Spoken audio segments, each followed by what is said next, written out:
So I'm sure most of you have already heard about this Santa Inc. disaster that's being created by Seth Rogen on Twitter, but also it was already created by the trailer that was dropped by Seth Rogen on Twitter and also by HBO Max on YouTube. The ratio was so bad on the trailer that they actually had to disable the likes and dislikes. They disabled comments, they disabled ratings, they disabled everything because this show is just an absolute disaster. This show is everything that's wrong with Hollywood. It's actually in one trailer showcasing everything that's wrong with Hollywood, everything that's wrong with people like Seth Rogen, and it honestly has the perfect cast to do a show like this. It honestly has the perfect cast to be the show, to kind of show everyone exactly what we're complaining about when we start complaining about Hollywood and how they've gone too far with this social justice stuff. It has Seth Rogen and Sarah Silverman in it, and also a lot of other people who agree with everything that Seth Rogen, these weirdos on Twitter like Seth Rogen and Sarah Silverman, say. Hollywood has corrupted so many minds, and I think Seth Rogen is kind of the epitome of that. But let's check out exactly what I'm talking about. If you don't know what's going on with this Santa Inc. situation, pretty much I'll explain it really quickly, but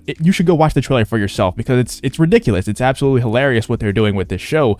But at first, it seems like it's going to be a cool, funny, kind of raunchy Christmas show. It's created by the same guys that made Sausage Party. So you think it's just going to be a funny, just raunchy type of show, but it's involving Santa Claus. So it's kind of a cool twist on a Christmas show. But then they start going into how much they hate white people and how Santa shouldn't be white and stuff like that. And just straight up racism in the show. And it's absolutely disgusting what they're doing inside of the show. They're taking what could be a very, very cool and funny concept, what could be just a cool, funny Christmas show, and they're turning it into social justice propaganda. And Seth Rogen obviously is so behind this. He's so behind not just making good content, not making funny stuff, just pushing propaganda in Hollywood. And obviously Hollywood is behind him as well. Like I said, Seth Rogen is the epitome of what Hollywood does to people. Let's check out some of the replies on the first trailer that they dropped, but also Seth Rogen is having an entire meltdown on social media over the ratings for this show, which are absolutely garbage, by the way. But the replies to this stuff is actually pretty funny. This guy says, "I can't wait to see it. Christmas is a big part of my family's togetherness. I hope this Christmas special becomes another tradition. I don't care if you play Santa, even if you don't celebrate it, as long as you respect our values and traditions." And if you don't know what he's talking about, he says, "I finally get to live every Jewish boy's dream of playing Santa Claus." And this guy says, "Even if you don't celebrate it, as long as you respect our traditions and stuff like that." Yeah, as long as you respect our traditions and you respect our values, but if you hate our race, that's totally fine. If you talk about how horrible it is for Santa to be white in your show and for all of Santa's friends to be white in your show, that's totally fine, dude. Just respect our traditions and our values, and just hate the color of our skin simply because it's that color. It's totally cool. This guy says the dialogue in this feels painful, like they tried to SJW the shit out of a movie that's not trying to take itself seriously, but SJWs can't take things seriously and the tone feels inconsistent. That guy 1.1k likes. This person replies to him and just gets absolutely destroyed in the comments of his tweet and says, "Hello, the person who thinks the words social justice warrior carry a negative connotation and that are not as badass as they sound. Here you go." 21 likes to 84 replies, so that's a ratio if I've ever seen one.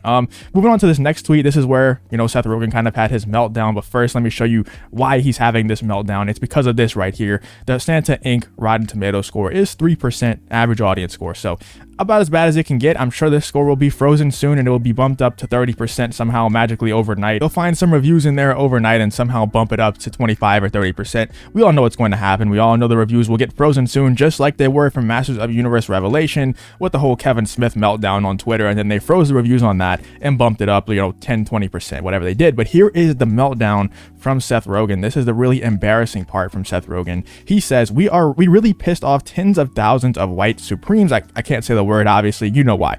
We pissed off tens of thousands of white Supremes with our new show Santa Inc. Do you really think there's that many people that are that word, the white Supremes, out there in the world? Do you really think there's that many people to where you could have 3% on a show simply because that many people are white Supremes out there? Do you really think that's the case? Or do you think that most people just don't live in the Hollywood bubble, the Hollywood echo chamber that you live in, and most of us just don't like this kind of stuff? Or like which one is more likely, Seth Rogen? Because to me, it's a very clear answer. I don't think I'm one of these people. I know I'm not one of these people, but obviously, if I were to give a negative review on this show, then I'm just one of those people. Seth Rogen is just one of those types of guys who just blames the people who are going through the things instead of the people who actually caused the thing. If you remember, a couple of days ago, he tweeted at Casey Neistat, I believe it was, who said that he's been getting robbed too much in LA and that LA is just a bad city to live in because of all the crime. And then Seth Rogen replies to him and says, that doesn't make LA a bad city. My car has been broken into 15 times. That doesn't make LA a bad city. It's your fault for, living in LA and then you call it a bad city. Whatever he said, he was blaming Casey Casey Neistat for getting his car broken into and then saying that LA is not a bad city, even though he got his car broken into 15 times in LA.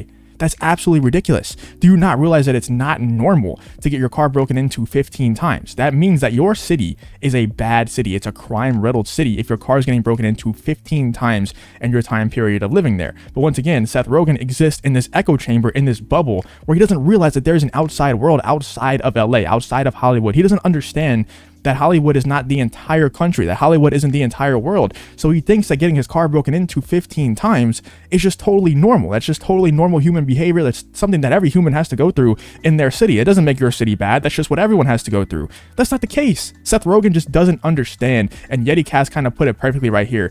Do something positive with yourself, leave your Hollywood echo chamber, and go interact with the real world. Regular people don't want identity politics and wokeness in their media. They want escapism, comedy, and adventure. That doesn't make them a white supreme. 100% YetiCast hit the nail on the head right here. This is exactly the advice that Seth Rogen needs to hear, but honestly, I'll be honest with you, I think he's way too far gone. I think this guy is totally into the Hollywood wokeness. He's never going to get out. You know, this guy is never going to be red pilled. He's never going to wake up to how ridiculous his behavior is, to how ridiculous his mind works. These meltdowns are, like I said, the epitome of the corruption that these Hollywood weirdos have gone through. They've for some reason been, you know, I don't know, drugged by Hollywood to where they just think like idiots. They just can't think for themselves. They exist in this echo chamber and they will never get out. People like Seth Rogen, other people can get out, obviously. People like Gina Carano and people that she talks to, they got out. You know, they were involved in Hollywood and they, you know, somehow managed to continue to think for themselves. But people like Seth Rogen, who just push the propaganda, even more than Hollywood themselves push the propaganda,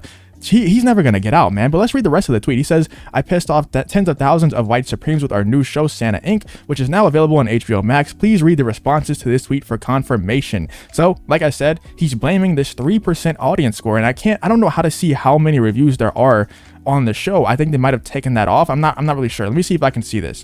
Yeah, I don't know how to see it, but I would venture to say that this 3% isn't totally due to racism, especially when you're making a racist show. I actually think it's quite the opposite. I think that everyone who's leaving bad reviews on this show, whether they've seen the show or not, just based on the trailer, you can just tell what kind of show this is. And I think that everyone who's leaving bad reviews on this show without seeing the show is actually very anti-racism, and that the show is very pro-racism. And I think that's pretty obvious to everyone. Like I said, that doesn't exist in this Hollywood echo chamber. I think it should be obvious to you watching this video. It should be obvious to Seth Rogen, but he is not able to be saved. No one will ever be able to red pill Seth Rogen. Only himself can red pill himself, and that's just never going to happen because he's going to exist in an echo chamber forever. He's going to somehow just continue to get his car broken into, you know, 25, 35 times and continue to say how LA is such a great city. It's not a bad city. You know, everyone gets their car broken into 30 times in 15 years. That's just normal. You know, that just happens. So let me know what you guys think about this whole situation. What do you think about Seth Rogen having this absolutely embarrassing meltdown like Vito says right here? What do you think about the whole situation? What do you think about the Santa Inc. trailer, the Santa Inc. show? Let me know what you think about everything that's going on. If you did enjoy this video, please leave a like on the video and subscribe to the channel. If you want to follow me on Twitter, the links are in the description as well. Thank you for watching the video. Hope to see you next one.